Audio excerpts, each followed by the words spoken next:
The establishment of the British Company. English East India Company. English East India Company was originated by a group of merchants as a private corporation to trade in the East. They gained a charter from the ruler of England, Queen Elizabeth I in 1600, which granted the exclusive right to trade with the East. This meant that no other trading group could compete with the East India Company in England. The company could propound across the oceans, looking for new lands with this charter. They could buy goods at a cheap price and carry them back to Europe to sell at higher prices, and the company did not have to fear competition from other English trading companies.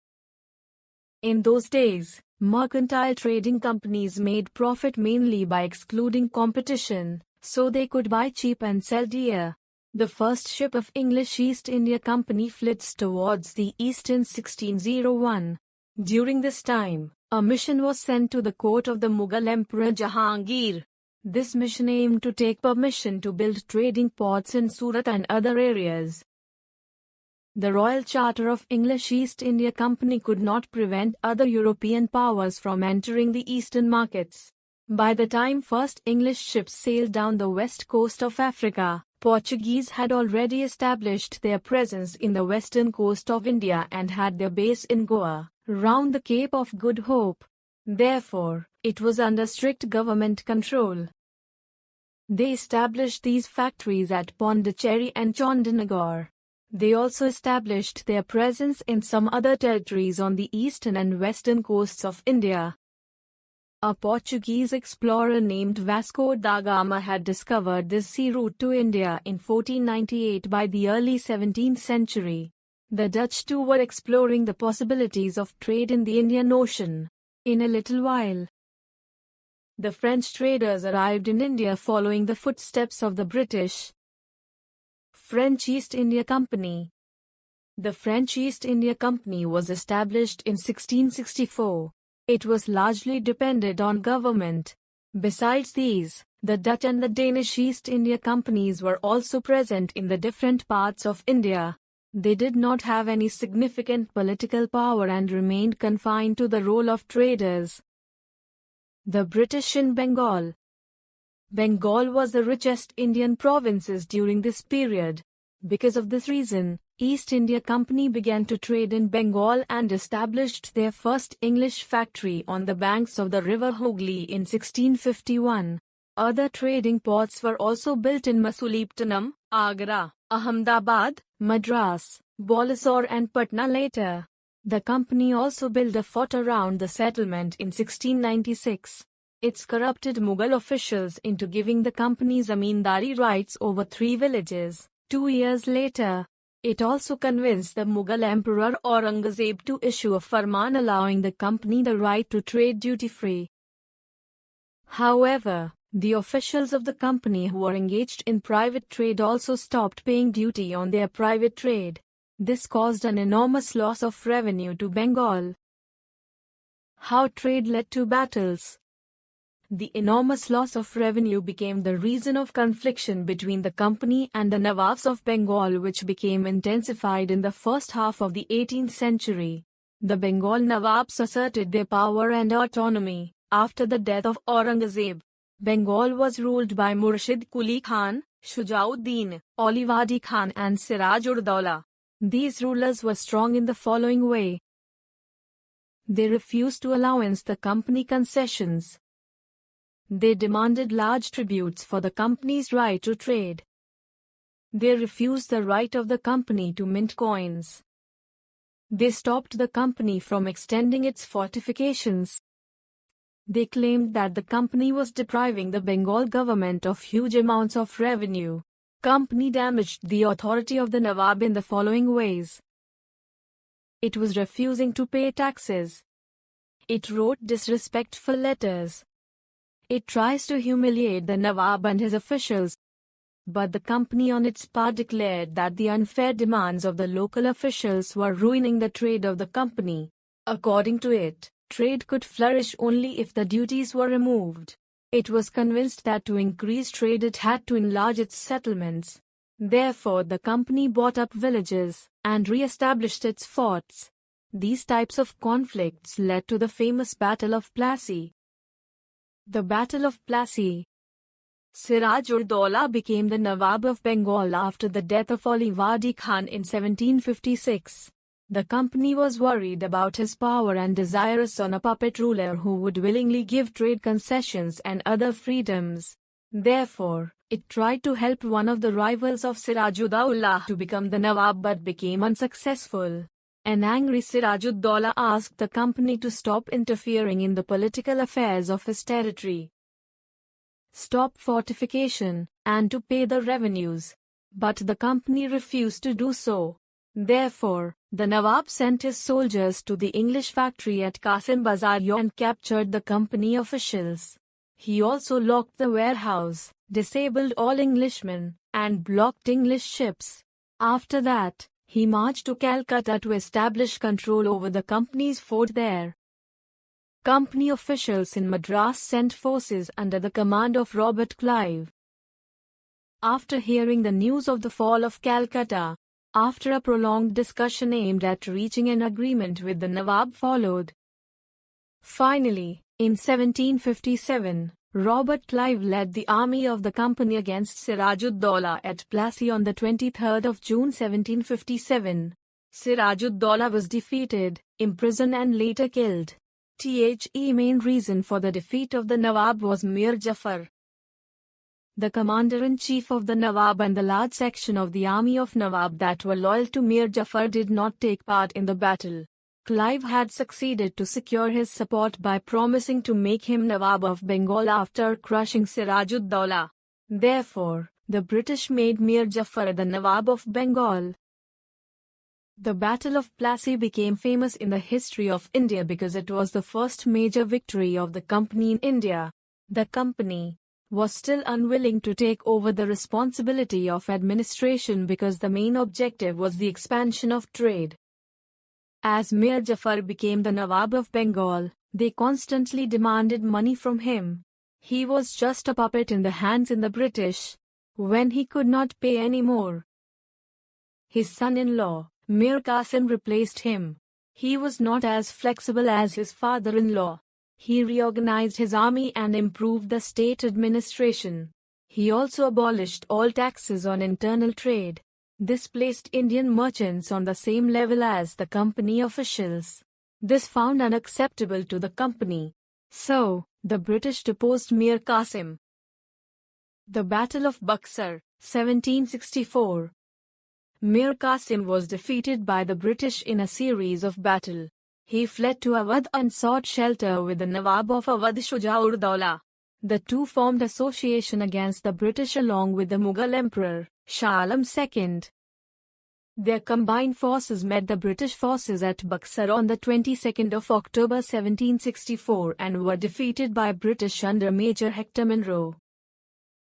Mir Qasim was driven out of Bengal, and Mir Jafar was again placed in the position of authority. Shah Alam II went over to the British side and Shuja-ud-Daulah escaped to Rohilkhand. As a result, Awadh came under the influence of the British. Awadh was given back to the Shuja-ud-Daulah, but it came under the influence of the British. Mir Jafar had to pay 5 lakh rupees every month to English East India Company. Thus, the EEC became the undoubted master of Bengal after the Battle of Buxar. Now, the company some wanted more money to finance its wars and meet the demands of trade and its other expenses. It also wanted more territories and more revenue. After failing to work with puppet Nawabs, the mood of the company had changed by the time of death of Mir Jafar in 1765. The company realized that they must become Nawabs themselves. The Mughal emperor appointed the company as the Diwan of the provinces of Bengal in 1765, which allowed the company to use the vast revenue resources of Bengal. As a result, the major problem that the company was faced earlier became solved.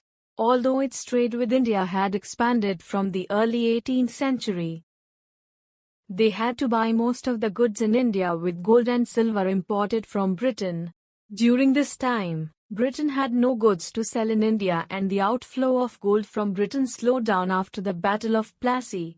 This outflow of gold entirely stopped after introducing Diwani because revenues from India because of Diwani could finance company expenses. The company could also use these revenues in following different ways: to purchase cotton and silk textiles in India, maintain company troops, meet the cost of building the company fort and offices at Calcutta. System of dual administration, 1765-72. In 1765, Robert Clive introduced a system of dual government in Bengal after granting Diwani right. The Eek appointed Raza Khan to collect the revenue. The company took no responsibility for the administration of these territories. Although the Nawab was still responsible for their administration, he had no access to any resources and no power. This type of unique system was called dual government. This system deeply influenced the people of Orissa because neither the Eek nor the Nawab took responsibility for their welfare. Even during the massive starvation in 1770, people got any relief from any of the sides. As a result, 1/3 of its population was killed. This system ended in 1772 and brought Bengal under the direct control of the company. Then Warren Hastings became new Governor General. Nabobs. As the company gained more power and authority, each company servant began to have visions of living like Nawabs. The actual Nawabs of Bengal were forced to give land and vast sums of money as personal gifts to company officials. After the Battle of Plassey, the Eek officials only collected vast fortunes for themselves. Robert Clive himself collected a fortune in India because his Indian fortune was worth £401,102 when he left India in 1767. He was appointed Governor of Bengal in 1764 to remove corruption in company administration, but he was himself cross-examined in 1772 by the British Parliament, which suspected his vast wealth. Although he was acquitted, he committed suicide in 1774. However, not all company officials were corrupt and dishonest. Many of them came from humble backgrounds and their uppermost desire was to earn enough in India, return to Britain and live a comfortable life. Officials of East India Company who became very rich through corrupt trade and other practices were called Nabob. It was an anglicized version of the Indian word Nawab. Expansion of the company. The Eek began a series of defeats all over the subcontinent by acquiring control over the richest provinces of the country and having no foreign competitors. The process of annexation of Indian states by the East India Company took place from 1757 to 1857 have certain key features. It neither directly annexed territories nor forced local rulers to accept its authority through direct wars. It used a variety of political, economic and diplomatic policies to extend its influence before annexing an Indian kingdom, such as subsidiary alliance and the doctrine of lapse. The company appointed residents in Indian states after the Battle of Buxar who were political or commercial agents. Their job was to serve for the company.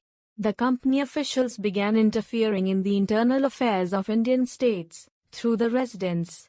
They also tried to decide who was to be the successor to the throne, and who was to be appointed in administrative posts.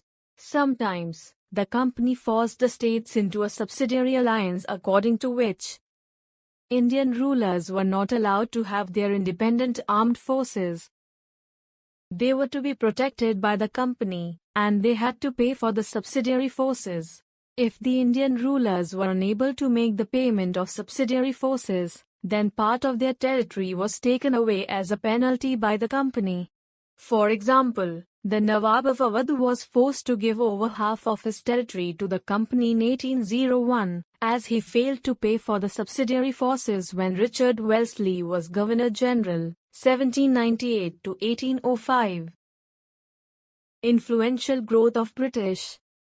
During the second half of the 18th century, the Kingdom of Mysore and the Marathas were the strongest rivals of the British. they saw a threat to its political or economic interests. The company resorted to direct military confrontation. The Anglo-Mysore Wars, 1767–99. Hyder Ali ruled from 1761 to 1782, and his son Tipu Sultan ruled from 1782 to 1799, were powerful rulers of Mysore. Mysore controlled a large part of the profitable trade of spices such as pepper and cardamom. Tipu did not want the British to trade in this region. Therefore, he stopped the export of sandalwood, pepper and cardamom through the ports of his kingdom, and disallowed local merchants from trading with the company in 1785. He established a close relationship with the French in India and also modernized his army with their help. This made British violent, and 4 wars were fought with Mysore in the following durations of time. Between 1767–69. Between 1780–84. Between 1790–92. In 1799, Tipu Sultan was defeated by the British during the last Anglo-Mysore War. Tipu Sultan was killed on the 4th of May 1799 while defending his capital Seringapatam. Mysore was placed under the former ruling dynasty of the Vodayars, and a subsidiary alliance was imposed on the state. The Anglo-Maratha Wars, 1775–1818. War with the Marathas. From the late 18th century, the company also sought to curb and eventually destroy Maratha power. With defeat in the Third Battle of Panipat in 1761, the Marathas had become weak. They were divided into many states under different chiefs, Sardar, belonging to dynasties such as Sindhia, Holkar, Gaikwad, and Bhosle. These chiefs were held together in a league under a Peshwa or principal minister. The Marathas and the British fought 3 wars in the following durations of time. In 1782. Between 1803–05. Between 1817–19. The Third Anglo-Maratha War completely crushed Maratha power. The Peshwa was removed and sent away to Bithur near Kanpur, where the pension. His territories south of the Vindhyas were taken by the company. Paramountcy. From the early 19th century, the company followed an aggressive policy of territorial expansion. A new policy of paramountcy was initiated under Lord Hastings, who was Governor-General from 1813 to 1823. In this policy, the company claimed that its authority was paramount or supreme, therefore its power was greater than that of Indian states. It was justified in annexing or threatening to annex any Indian kingdom. However, this process did not go unchallenged. For example, when the British tried to annex the small state of Kittur, in present-day Karnataka, Rani Channamma led an anti-British resistance movement. But she was arrested in 1824 and died in prison in 1829. A poor chowkidar of Sangoli in Kittur named Rayanna carried on the resistance. With popular support, he destroyed many British camps and records. Unfortunately, he was caught and hanged by the British in 1830. British expansion after late 1830. The East India Company became worried about Russia in late 1830. According to it, Russia might expand across Asia and enter India from the northwest. Due to this fear, the British wanted to secure their control over the northwest. Between 1838 and 1842, they fought a continued war with Afghanistan and also established indirect company rule there. The British extended their influence up to River Satluj in the northwest. It annexed Sindh in 1843. Punjab still remained independent. It was ruled by the Maharaja Ranjit Singh. He was on a friendly attitude towards the British.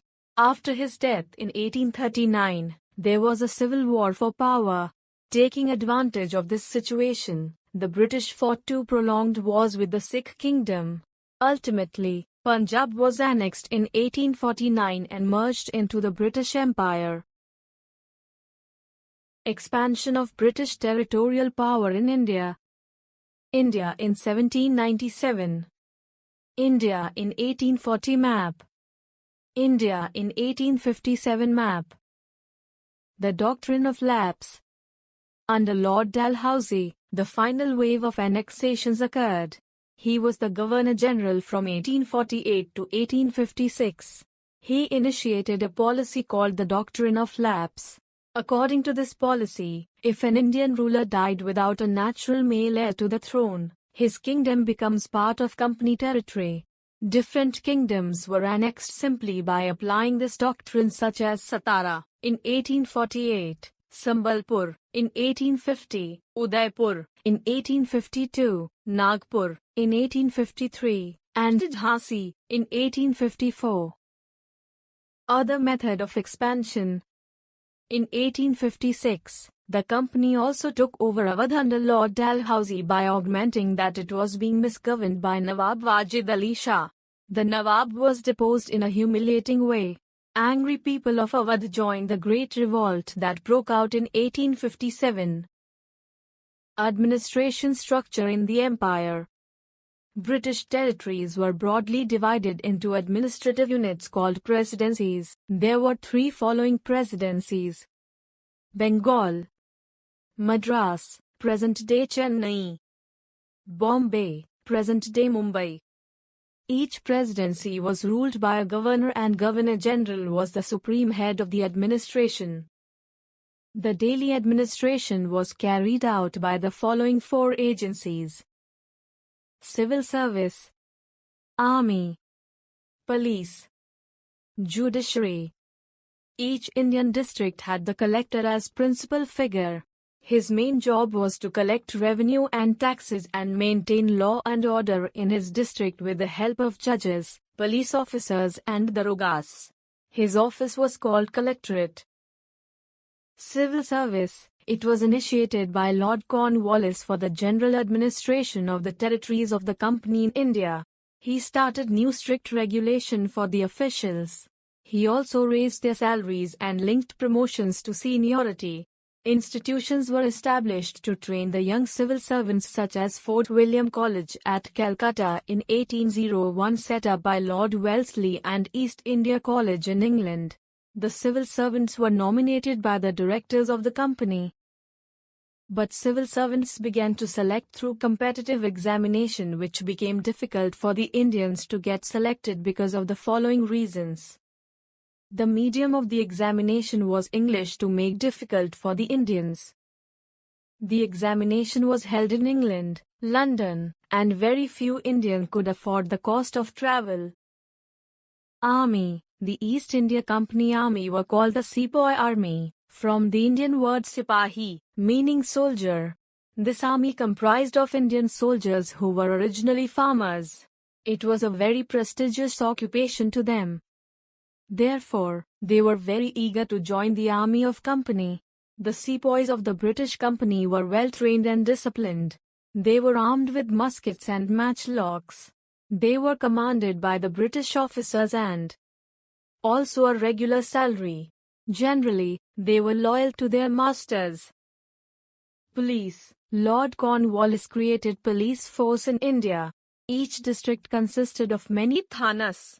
Each thana was headed by a daroga. Town and villages consisted of kotwals and chowkidars respectively. To supervise the administration of police in the entire state, the post of district superintendent was created. The higher posts were not open to the Indian. Although the police force was famous for corruption, lower-ranked policemen were corrupt, cruel and unsympathetic. Judiciary. The Indians followed several laws based on local customs and traditions. Before the coming of the British, a proper shape to the judicial setup was given by Warren Hastings and Lord Cornwallis. A new system of Hastings was established by Warren Hastings from 1772, where each district had the following two courts: a criminal court or Faujdari Adalat, a civil court or Diwani Adalat. A law commission was set up in 1834. The Indian Penal Code was introduced in 1860. Rule of law was established for equality before the law regardless of their caste, class, gender or race. However, it was not practiced. The European always had a superior position under the law. In this way, the East India Company was transformed from a trading company to territorial colonial power.